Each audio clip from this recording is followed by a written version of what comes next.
Hey y'all, how you doing? Hey guys. Welcome back to Call Nesha If. Today the If stands for some girl chat. I agree. I think so. It's long overdue. Long overdue. So we're gonna have some girl chat today. Why don't you introduce yourself to everyone? All right. So my name is Sarah, Sarah, or whatever Usher said. So I'm a nurse, I'm a Queens native. Boop boop. All right. I'm a mommy of a 2-year-old, It's a Love that little girl. hectic little one, but I love She's her 2 dearly. going on 30, really. Love her. Love her. But that's really it, Been a nurse for some years now. Love that. Nurses are very, very important. They run the hospital. And they run other things. Myself. Right. They run other things. We do a lot. Do a lot. Not only in hospital settings. I just want to put that out there. Yeah. But we really commend your work ethic as nurses. Well, thank you. Because without nurses, the hospital wouldn't run the way that it should. So I have to appreciate that. If appreciate your only the powers that be, what would was look your, at it like that. What was your most challenging, or if not, experience as a nurse?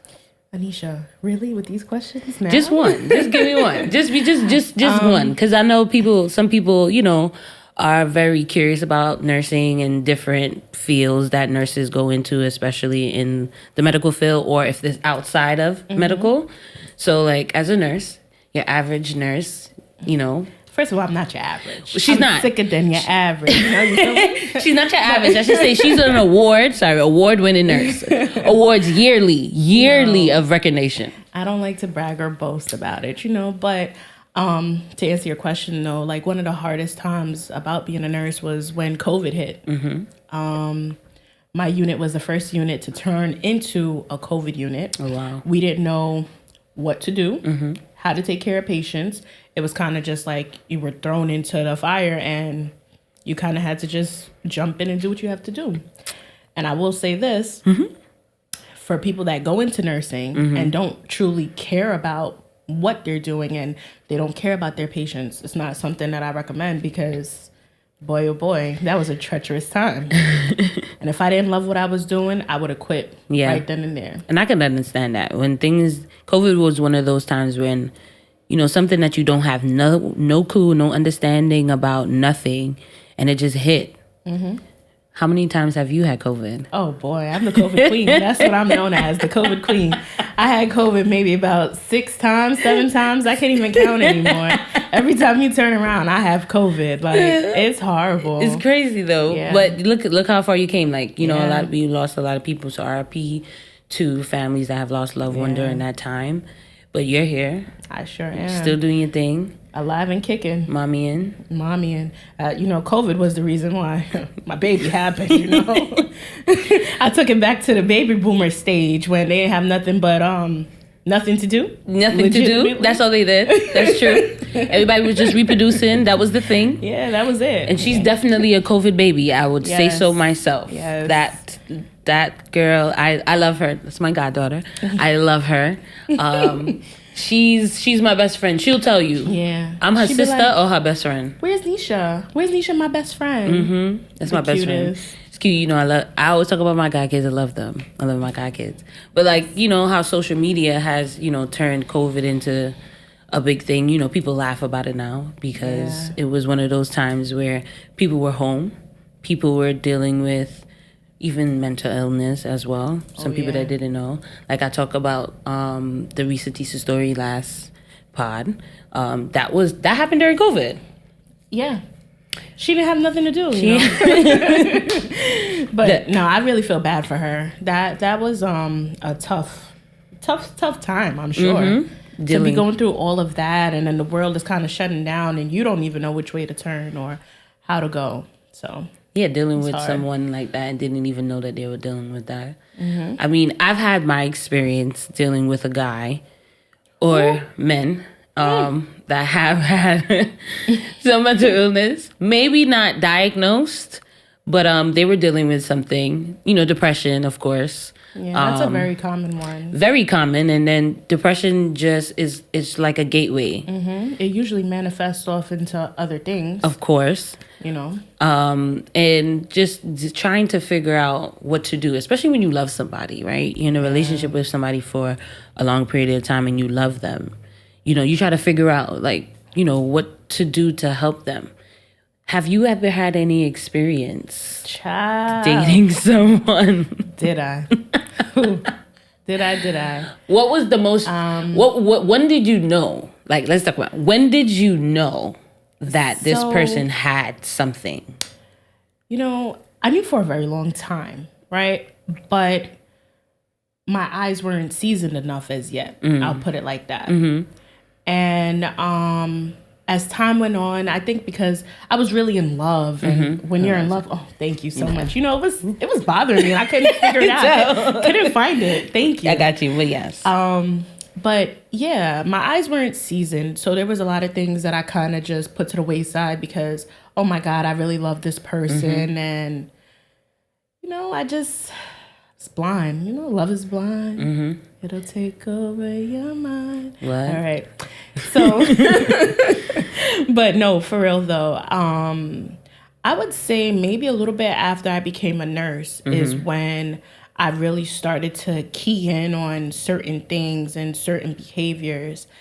And there was a point where I was like, man, this guy is really off his hinges. Like, he went on a whole downward spiral, and I felt horrible because I was almost helpless in a sense. I didn't know what to do. Yeah. I didn't know how to help because there was such a stigma against having like a mental health issue, and it was a big secret. And that's also something else I want to, you know, talk about. Yeah, of course, we could get into that. But it was a big secret in the family. And he just wasn't getting the help that he needed. Like, they knew for years that he had problems. Years. And we were young, you know, so that information was never divulged to me that, oh, you know, he suffers from X, Y, and Z. Was he diagnosed before? So he was diagnosed. Okay. From a long time. A long time. Wow. But the help was never given. Yeah. And he kind of just carried on until when it finally just escalated.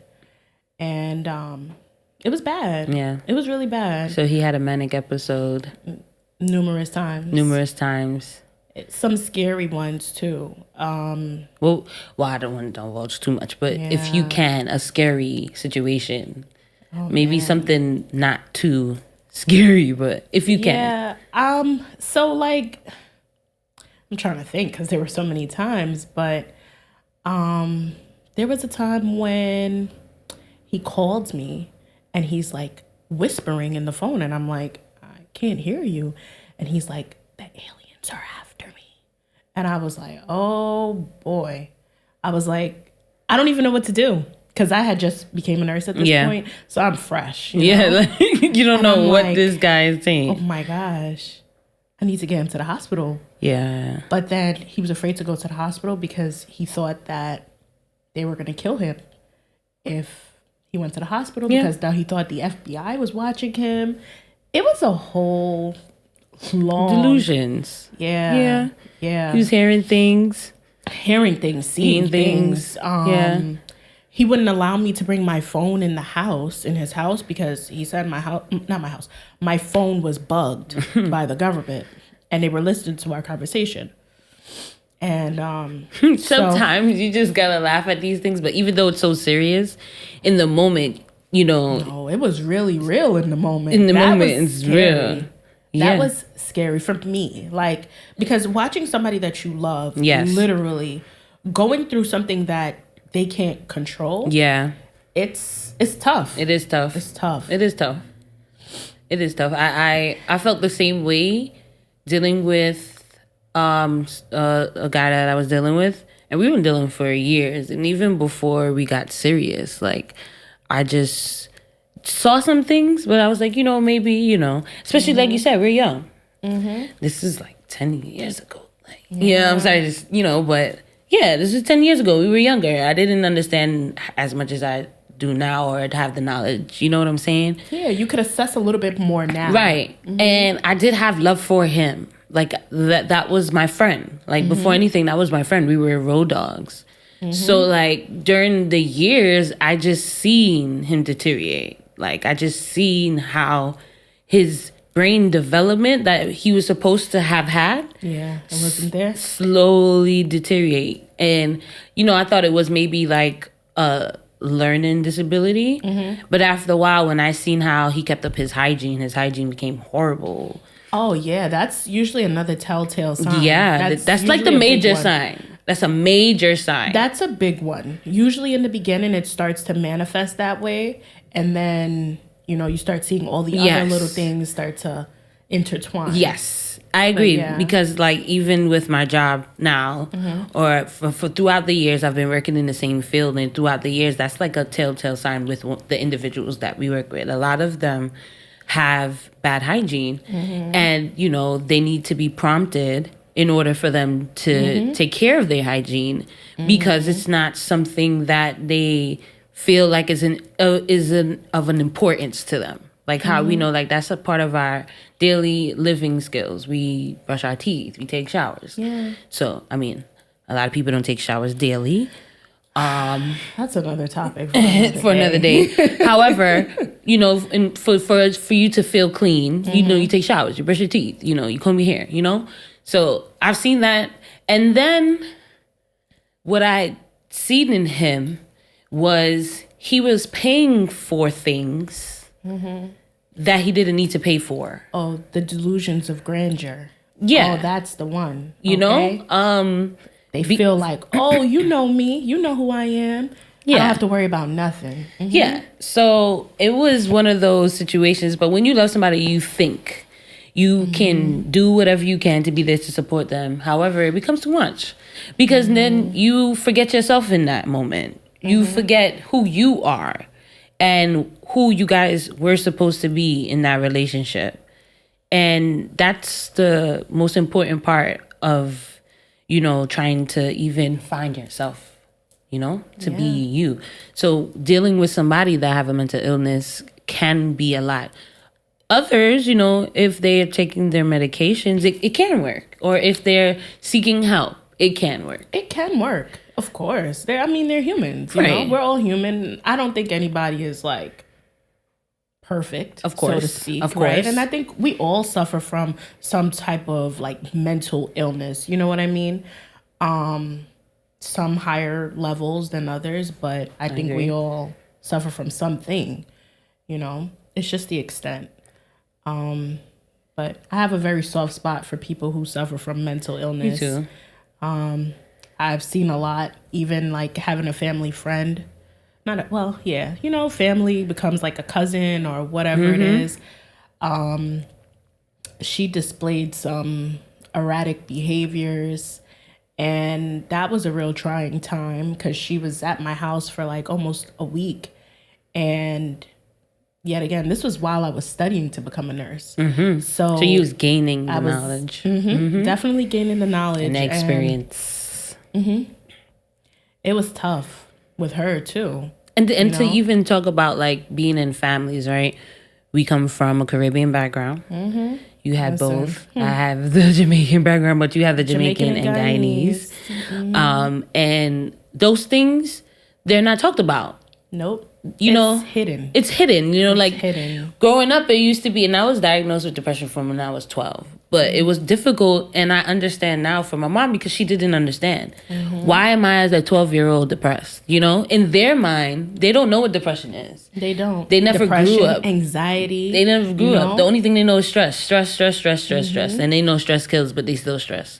So coming from where they're coming from, it's coming here where there's depression, there's anxiety, there's other types of disorders, and they don't have any clue. If you're living in Jamaica, for example, they just label you as, oh, that's a madman. There's no help whatsoever. You're just labeled. And then the mad people, them, they really have some serious mental illness. Serious. And they aren't able to get the help that they need anyways because of how expensive just to even go see the doctor is in Jamaica. I don't even think they know about which is true.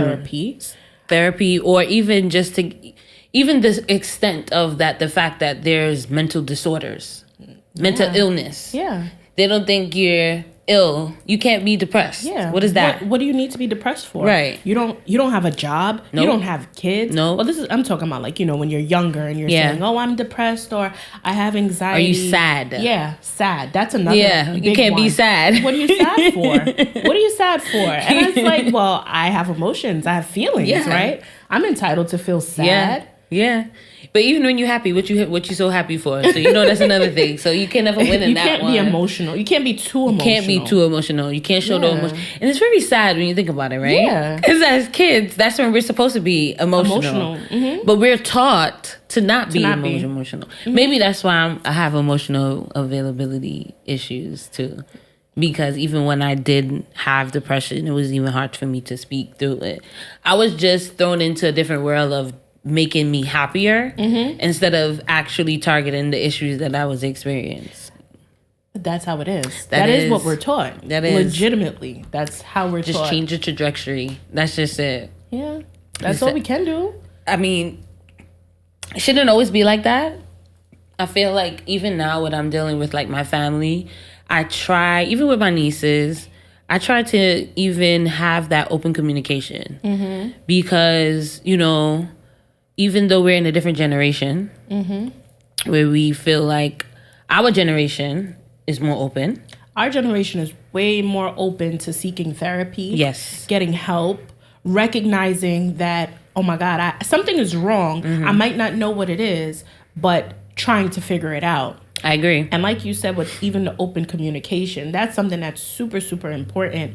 And I feel like that's also not something that's really taught to us in a sense. Yeah. Or, it's not something that's taught to us. We're not taught to necessarily be open per se. Because then when you're too open and you tell your parents everything, then you kind of feel like you're being judged and all of this extra stuff. So, yes, that's I don't know. True. But that was one thing that I grew up with. My dad always told me, listen, you could say whatever you want to me. I don't care. Be honest with me. Tell me the truth. I need you to tell me the truth. Yeah. That way, if anything ever happens, I could say, well, I knew already. Damn, so I actually like that because, the way your family dynamics, you have that balance. You had that balance. And like for me, it was just like, I did have that balance only because I have my mom. I had a village. I always say a village raised me. I did have a village that raised me, and I have to be thankful for them. Shout out to my mom, my aunts, my dad, and my family, period. Those are my family, my friends. They raised me. But I have to be thankful to the fact that, I had the harsh part, the real bluntness, and then I had someone that was able to explain it in a nicer way. I agree. And then I had another person that could probably explain it nicer than the nicer way. So, after a while, it's something that we freely talk about now. With our parents. And I'm super open with my mom, okay? That's my bestie. Yeah, for real. That's my mom. My mom and my auntie Donna, those are my best friends. Like, we talk about everything. And my dad, of course, he's my bestie. I have to say that too. And then I have my aunts. They're like my homegirls. Our soup kitchen. Listen, Shout out to our soup kitchen. And you guys are gonna see them soon too. But we're able to talk about that with them. Whereas they're open to wanting to learn. Yeah, to know, to learn. It's a lot different now. I swear. It's so much and different. they know more now. And they're willing to, and I have to be thankful to how like social media works in the TV where they're actually watching these things and wanting to know in order to engage with us, especially coming from their generation. Our generation, we're very open, and I should say our generation coming from like 90s, early 90s babies, we think differently. Yep. What they call it, Gen Z? I can't keep up. We millennials. Yeah. I'm sorry, I can't keep up with these terms. You gotta get it together. I gotta get it together. So like, it's different. Like I enjoy having these conversations with them. Yeah. Whereas growing up, it was always hidden. Especially, I know in your family, like it was even hard to talk about it within the family. Yeah, of course.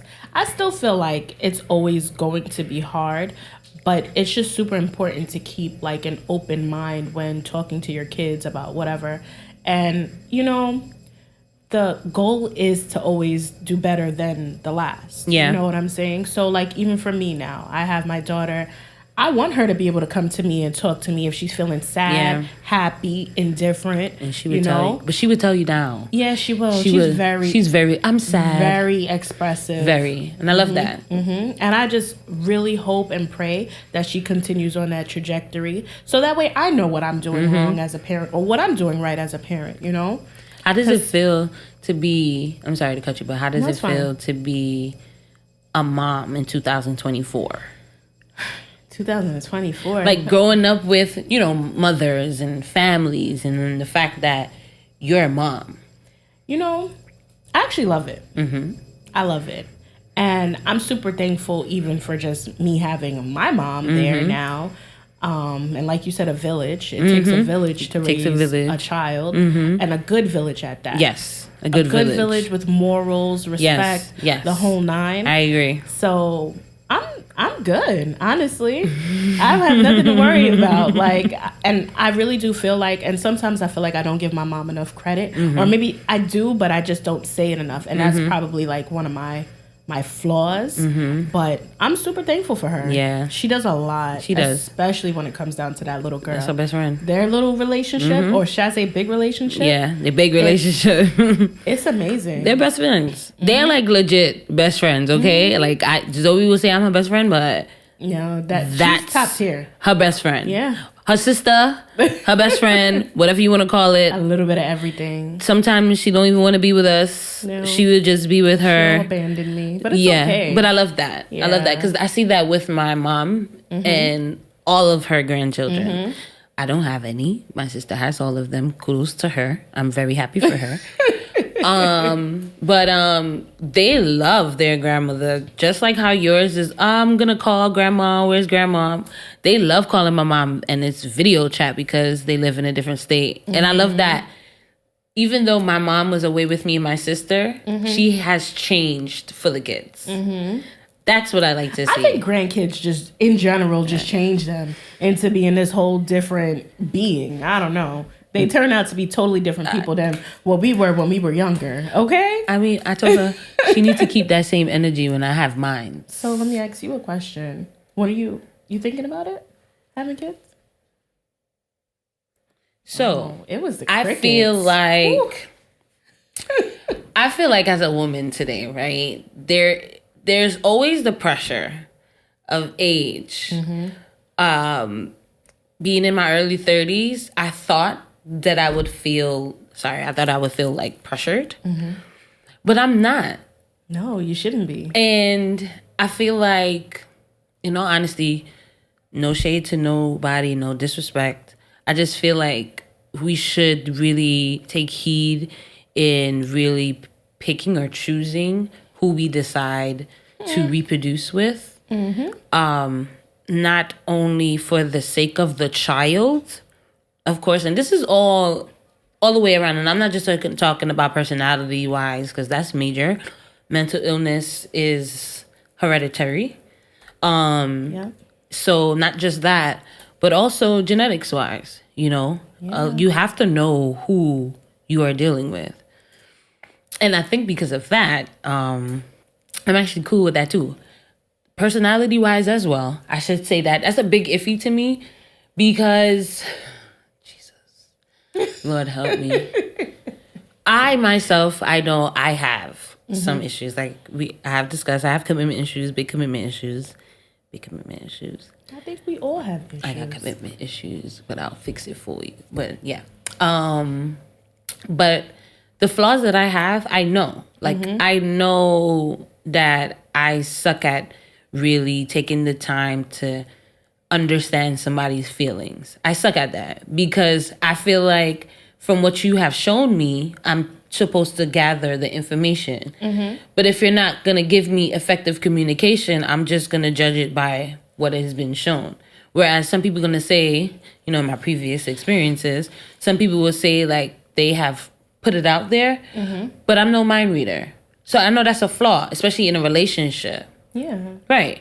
So because of that, I feel like I need to work on myself first before I bring a child into this world. I totally agree. I need to work on myself first before bringing a child into this world. And I just want to be in a better space financially. Yeah. Even though you're never ready. You're never ready. I understand that. You're never ready. Never, ever. But if I feel like at a time where I'm comfortable... And that's fair. Yeah. Ain't no rush, girl. Right. Take your time. Yeah. You got mine to play with. I have a plethora of children, too. Plethora of children. I am a mother already. And I have a mother to plenty of children. I've raised a lot of children myself.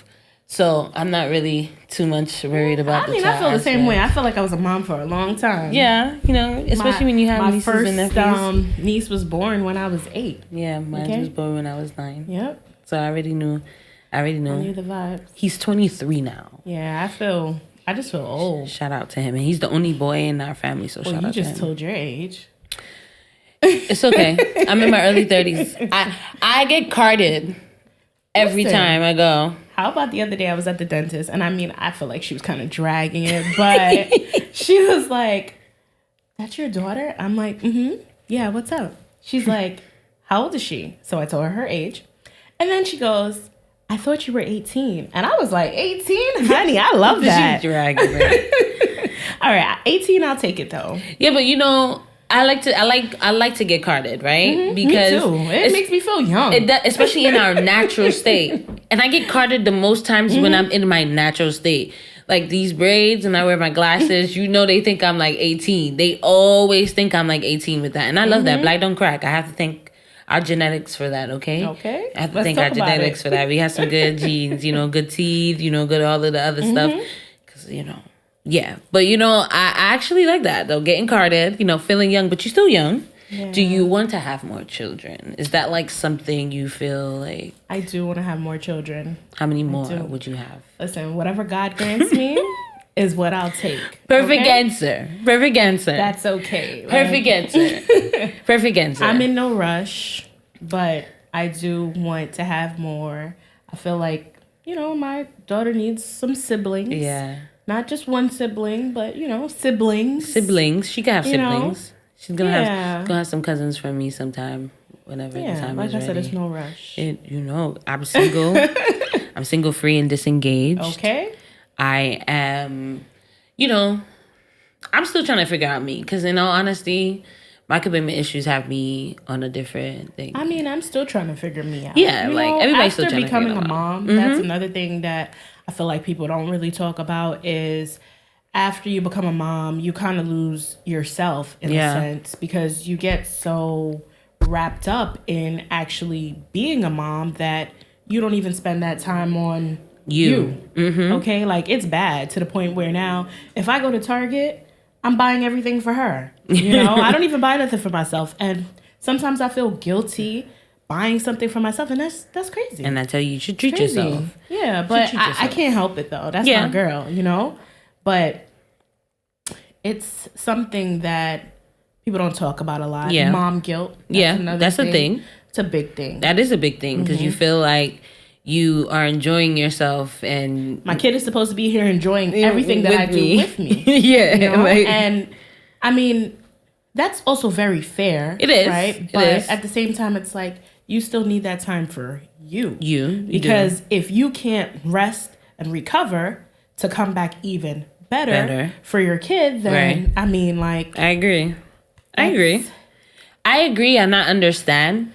It's just knowing that for your mental health, you need that time. Yeah, absolutely. You need that space. Absolutely. There's nothing wrong with it. Of course, mom guilt is real, and I would never discredit it because I can understand, Yeah, sometimes I even feel bad leaving my mom sometimes. Yeah, listen, I know, me too. Like, it's weird, I be feeling bad. That is so weird. I be feeling bad. I be trying to figure out things that we could do together, I check my mom's location, okay? Yeah. If I see it's a certain time and she's not home, I'm checking her location. Let me tell you, you know how my mom and her friends do.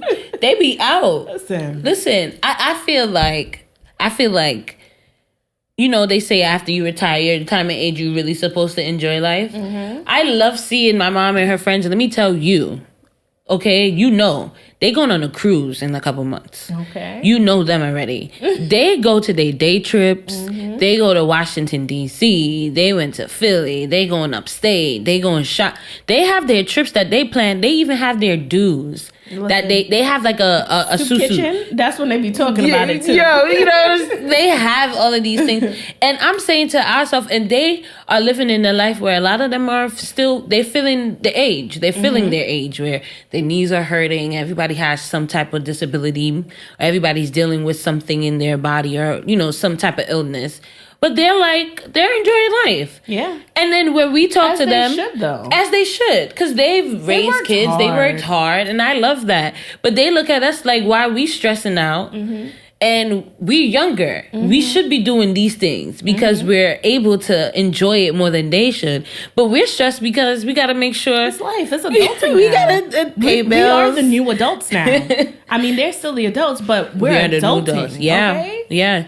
The 30s is tough. Oh my God, I hate adulting. I miss the days when I didn't have any responsibilities. I love. Okay, I miss the days. Right? I miss the days when I used to just ask for money and it was given. Listen, you know what I'm saying? Like you didn't have to work for it. Working Monday through Friday. That is on your phone, making sure you don't. You know, you texting. You don't text your minutes. That's when we had minutes. Listen, and we had certain amount of text messages. Those one time, let me tell you guys, when I ran up the phone bill, oh my goodness, I didn't care about no minutes. You see, I was in love. Okay, I didn't care about minutes. I didn't know what that's like. I was talking all throughout the day. The only time I wasn't talking was when I was in school. Right. But I ran the cell phone bill up to over $1,000, and shouts out to my dad for paying it. Okay, he was like, "Don't tell your mom." Yeah, and I was like, "I won't."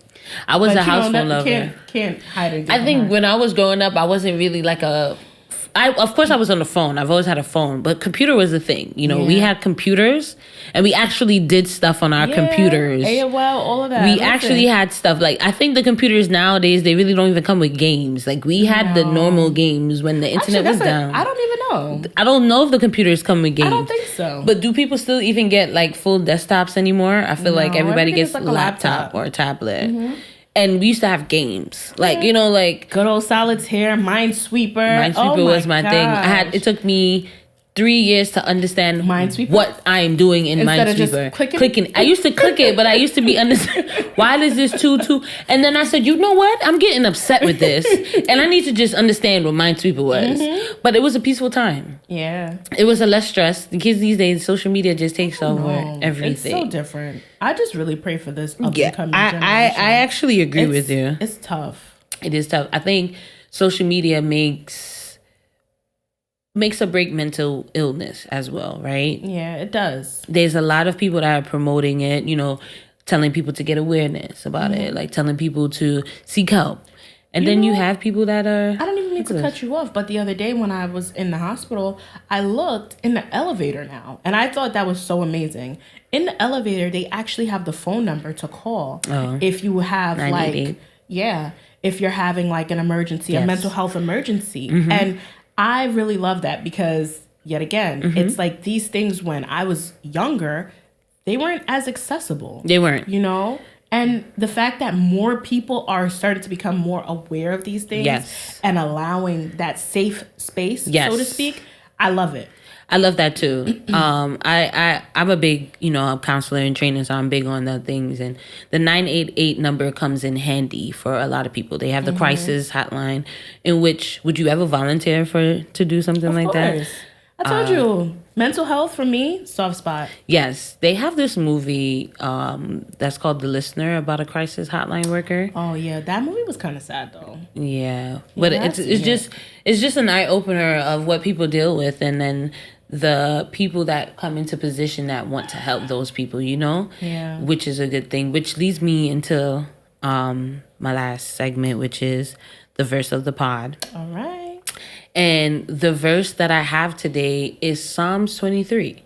The Lord is my shepherd, I shall not want. He maketh me lie down in green pastures. He leadeth me beside still waters. He restored my soul. He lead me down the path of righteousness for his name's sake.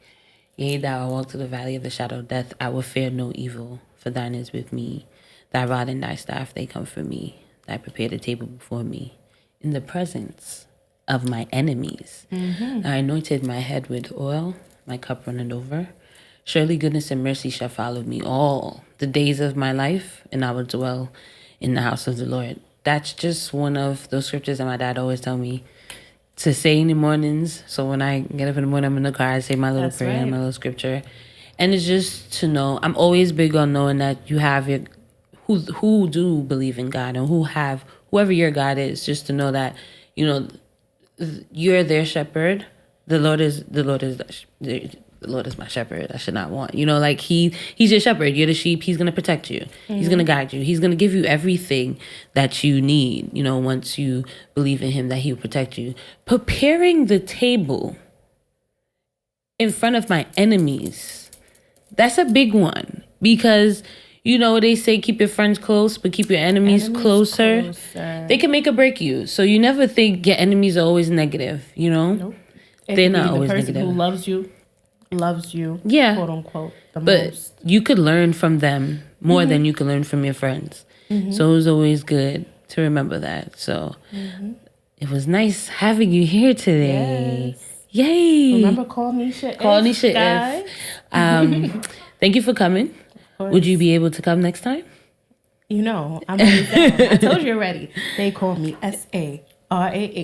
Okay. I'm so corny. It's okay. I love it. Well, thank you guys for tuning in. I'll see you next time. All Later, right, guys. bye.